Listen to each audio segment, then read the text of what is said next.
আসসালামু আলাইকুম প্রিয় দর্শক, সবাইকে স্বাগত জানাচ্ছি এনএমডি নিউজ বিডি এর আজকের আয়োজনে। শুরুতেই সংবাদ শিরোনাম। শুরুতেই জানিয়ে দিব, এদিকে একের পর এক সুখবর পাচ্ছেন শেখ হাসিনা। অবশেষে আওয়ামী লীগের নিষেধাজ্ঞা প্রত্যাহার। চারদিক থেকে ফেঁসে গেলেন বিএনপি সরকার। আন্তর্জাতিক চাপের মুখে লন্ডন ফিরে যাবেন তারেক রহমান। এবার জানিয়ে দিব, সত্যকে মিথ্যা, মিথ্যাকে সত্যে পরিণত করেন স্বরাষ্ট্রমন্ত্রী, বললেন আমির শফিকুর রহমান। এতক্ষণ শুনছিলেন সংবাদ শিরোনাম, এখন থাকছে বিস্তারিত। বাংলাদেশের সাম্প্রতিক রাজনৈতিক প্রেক্ষাপটে এক গুরুত্বপূর্ণ মোড়ে এসে দাঁড়িয়েছে দেশ। বিশেষ করে শেখ হাসিনা এর নেতৃত্বাধীন বাংলাদেশ আওয়ামী লীগ এর জন্য একের পর এক ইতিবাচক বার্তা সামনে আসছে বলে রাজনৈতিক অঙ্গনে আলোচনার সৃষ্টি হয়েছে। দীর্ঘ সময় ধরে চলমান নানা চাপ ও সীমাবদ্ধতার মধ্যেও দলটি নতুন করে ঘুরে দাঁড়ানোর একটি বাস্তব সম্ভাবনার মুখোমুখি হয়েছে। বর্তমান পরিস্থিতিতে আওয়ামী লীগের ওপর যে নিষেধাজ্ঞা আরোপ করা হয়েছে তা শীঘ্রই প্রত্যাহার হতে পারে, এমন একটি বাস্তবধর্মী রাজনৈতিক বিশ্লেষণ সামনে এসেছে। এই সম্ভাবনা দলটির জন্য একটি বড় স্বস্তির বিষয় হিসাবে বিবেচিত হচ্ছে, কারণ রাজনৈতিক কার্যক্রমে নিষেধাজ্ঞা থাকা মানে সাংগঠনিক শক্তি, জনসম্পৃক্ততা এবং নির্বাচনী প্রস্তুতির ওপর সরাসরি প্রভাব পড়ে। সেই দৃষ্টিকোণ থেকে নিষেধাজ্ঞা উঠে যাওয়া মানে একটি নতুন সূচনা। এটি আওয়ামী লীগের জন্য শুধুমাত্র একটি প্রশাসনিক বা আইনি সুবিধা নয়, বরং একটি রাজনৈতিক পুনর্জাগরণের সুযোগ। দীর্ঘ দুঃসময়ের পর এমন একটি পরিবর্তন দলটির ভেতরে নতুন উদ্দীপনা সৃষ্টি করতে পারে। রাজনৈতিক বাস্তবতায় দেখা যায়, যখন কোনো দল সংকট কাটিয়ে ওঠার সুযোগ পায়, তখন তারা নতুন কৌশল ও পরিকল্পনা নিয়ে সামনে এগিয়ে যায়। আওয়ামী লীগের ক্ষেত্রেও তেমনটাই প্রত্যাশা করা হচ্ছে। অন্যদিকে বাংলাদেশ জাতীয়তাবাদী দল বা বিএনপির জন্য এই পরিস্থিতি বেশ চ্যালেঞ্জিং হয়ে উঠতে পারে, কারণ আওয়ামী লীগের ওপর নিষেধাজ্ঞা থাকা অবস্থায় যে রাজনৈতিক সুবিধা তারা পেয়েছিল তা ধীরে ধীরে কমে আসতে পারে। ফলে রাজনৈতিক ভারসাম্য আবার পরিবর্তনের দিকে যেতে পারে। এই প্রেক্ষাপটে তারেক রহমানের ভূমিকাও বিশেষভাবে আলোচনায় এসেছে। বর্তমান পরিস্থিতিতে তার নেতৃত্বাধীন রাজনৈতিক অবস্থান আন্তর্জাতিক পর্যায়ে নজর কেড়েছে। আন্তর্জাতিক চাপের বিষয়টি এখানে একটি গুরুত্বপূর্ণ উপাদান হিসাবে কাজ করছে, কারণ বর্তমান বিশ্ব ব্যবস্থায় কোনো দেশের অভ্যন্তরীণ রাজনীতি অনেক সময় আন্তর্জাতিক কূটনীতিক সম্পর্কের সঙ্গে সরাসরি যুক্ত হয়ে যায়। তারেক রহমানের সামনে এখন একটি জটিল রাজনৈতিক বাস্তবতা দাঁড়িয়েছে। একদিকে দেশের অভ্যন্তরীণ পরিস্থিতি, অন্যদিকে আন্তর্জাতিক পর্যায়ের প্রত্যাশা। এই দুয়ের মধ্যে ভারসাম্য রক্ষা করা একটি বড় চ্যালেঞ্জ। এই প্রেক্ষাপটে তার লন্ডনে ফিরে যাওয়ার সম্ভাবনার বিষয়টি রাজনৈতিক বিশ্লেষণে উঠে এসেছে, যা মূলত চাপের বাস্তবতা থেকেই উদ্ভূত একটি সম্ভাব্য পদক্ষেপ হিসাবে দেখা হচ্ছে। এছাড়া দেশের রাজনৈতিক অঙ্গনে সেনাবাহিনীর সম্ভাব্য ভূমিকা নিয়েও আলোচনা চলছে। যদিও এটি একটি সংবেদনশীল বিষয়, তবে রাজনৈতিক অস্থিতিশীলতার সময় এমন প্রশ্ন ওঠা অস্বাভাবিক নয়। তবে এখানে মূল বিষয় হচ্ছে রাজনৈতিক দলগুলোর দায়িত্বশীল আচরণ এবং গণতান্ত্রিক প্রক্রিয়ার প্রতি তাদের অঙ্গীকার। বর্তমান পরিস্থিতিতে বিএনপির জন্য সবচেয়ে বড় চ্যালেঞ্জ হচ্ছে তাদের রাজনৈতিক কৌশল নির্ধারণ করা। যদি তারা অতিরিক্ত চাপ বা সংঘাতের পথে এগিয়ে যায়, তাহলে সেটি তাদের জন্য ঝুঁকিপূর্ণ হয়ে উঠতে পারে। রাজনৈতিকভাবে আগুন নিয়ে খেলা ধরনের পরিস্থিতি তৈরি হলে তার পরিণতি অনিশ্চিত হতে পারে। তাই তাদের জন্য একটি বাস্তবসম্মত এবং স্থিতিশীল পথ বেছে নেওয়া অত্যন্ত গুরুত্বপূর্ণ। এদিকে সংসদীয় প্রক্রিয়ার বিষয়টিও এখানে গুরুত্বপূর্ণ হয়ে উঠেছে। 12ই এপ্রিলের পর সংসদের প্রথম এক মাস পার হওয়ার পর কিছু গুরুত্বপূর্ণ সিদ্ধান্ত কার্যকর না হওয়ার সম্ভাবনা রয়েছে।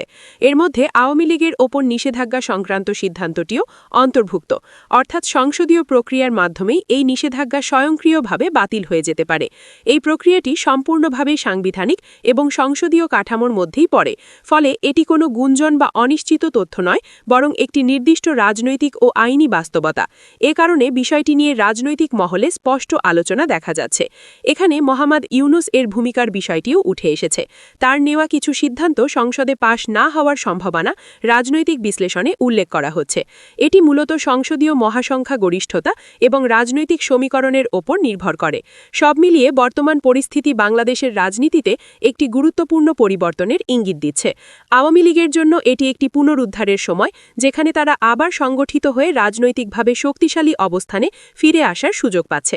অন্যদিকে বিএনপির জন্য এটি একটি পুনর্বিবেচনার সময়, যেখানে তাদের কৌশলগত সিদ্ধান্ত ভবিষ্যৎ রাজনীতিকে প্রভাবিত করতে পারে। রাজনীতির এই পরিবর্তনশীল প্রেক্ষাপটে সবচেয়ে গুরুত্বপূর্ণ বিষয় হচ্ছে স্থিতিশীলতা এবং গণতান্ত্রিক প্রক্রিয়ার প্রতি সম্মান। যদি সব পক্ষ দায়িত্বশীল আচরণ করে এবং সংলাপের মাধ্যমে সমাধানের পথ খোঁজে, তাহলে তাহলে দেশের রাজনৈতিক পরিবেশ আরও সুস্থ ও কার্যকর হতে পারে। পরিশেষে বলা যায়, আওয়ামী লীগের ওপর নিষেধাজ্ঞা প্রত্যাহারের সম্ভাবনা শুধু একটি দলের জন্য নয়, বরং পুরো রাজনৈতিক ব্যবস্থার জন্য একটি গুরুত্বপূর্ণ ঘটনা। এটি দেশের রাজনীতিতে নতুন ভারসাম্য তৈরি করতে পারে এবং ভবিষ্যতের পথচলাকে প্রভাবিত করতে পারে। বাংলাদেশের জাতীয় সংসদের সাম্প্রতিক অধিবেশন ঘিরে বিরোধী দল ও সরকারের মধ্যে তর্ক বিতর্ক নতুন করে রাজনৈতিক উত্তেজনা সৃষ্টি করেছে।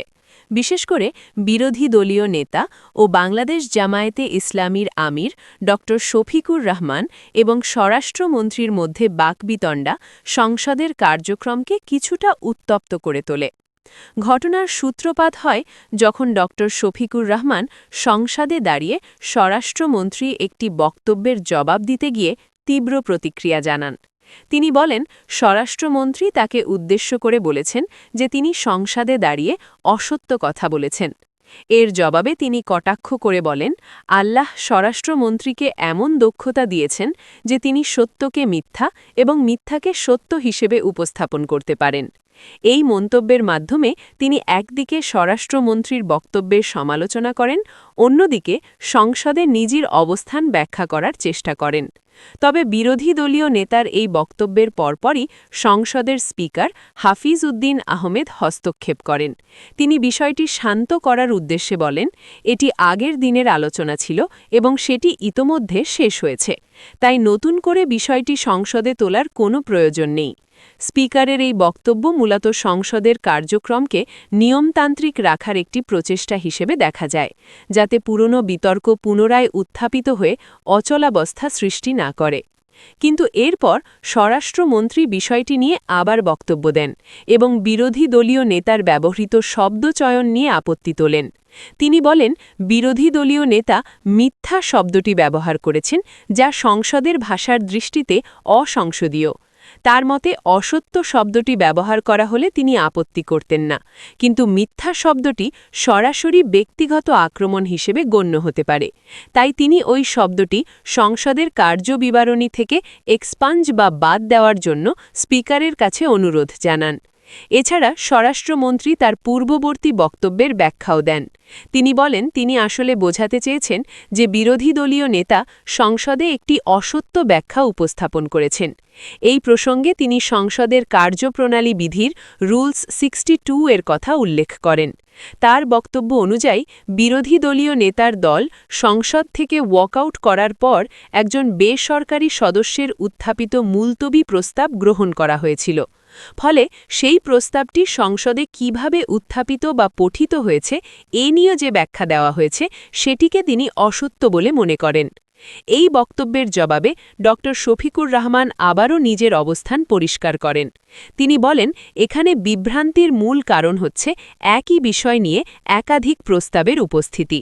তার মতে একজন স্বতন্ত্র সদস্য পূর্বে একই বিষয়ে একটি প্রস্তাব এনেছিলেন এবং পরে সেটি ভিন্ন নামে আবার উপস্থাপন করা হয়েছে, অর্থাৎ নাম পরিবর্তন হলেও প্রস্তাবের বিষয়বস্তু একই ছিল। তিনি আরও বলেন, তিনি আগের প্রস্তাবটির বিষয়ে অবগত ছিলেন এবং সেই ভিত্তিতেই তিনি বক্তব্য দিয়েছেন, তাই তার দেওয়া তথ্যকে ভুল বা অসত্য বলা সঠিক নয়।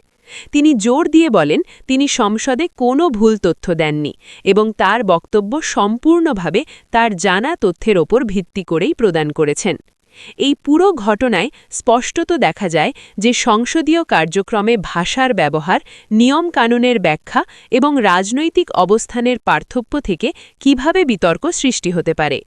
একদিকে বিরোধী দল তাদের অবস্থান তুলে ধরতে গিয়ে কঠোর ভাষা ব্যবহার করছে, অন্যদিকে সরকার পক্ষ সেই ভাষার যথার্থতা ও সংসদীয় শালীনতা নিয়ে প্রশ্ন তুলছে। এছাড়া এই ঘটনাটি সংসদের কার্যপ্রণালী ও নিয়মাবলীর গুরুত্বও তুলে ধরে। রুলস 62 এর মতো বিধানগুলো কিভাবে ব্যাখ্যা করা হচ্ছে এবং তার প্রয়োগ কিভাবে হচ্ছে, এসব বিষয়ও এখানে গুরুত্বপূর্ণ হয়ে উঠেছে। একই সঙ্গে স্পিকারের ভূমিকা, যিনি সংসদের শৃঙ্খলা বজায় রাখতে মধ্যস্থতাকারীর দায়িত্ব পালন করেন, সেটিও এই ঘটনায় স্পষ্টত প্রতিফলিত হয়েছে। সব মিলিয়ে এই বিতর্ক শুধু একটি শব্দচয়ন বা একটি প্রস্তাবের ব্যাখ্যা নিয়ে সীমাবদ্ধ নয়, বরং এটি বৃহত্তর রাজনৈতিক সংস্কৃতি, সংসদীয় আচরণ এবং পারস্পরিক সম্মানবোধের বিষয়গুলোকেও সামনে নিয়ে আসে। বাংলাদেশের সংসদীয় গণতন্ত্রে এমন বিতর্ক নতুন নয়, তবে এগুলোর সমাধান যেভাবে করা হয় সেটিই ভবিষ্যতের রাজনৈতিক পরিবেশ নির্ধারণে গুরুত্বপূর্ণ ভূমিকা রাখে।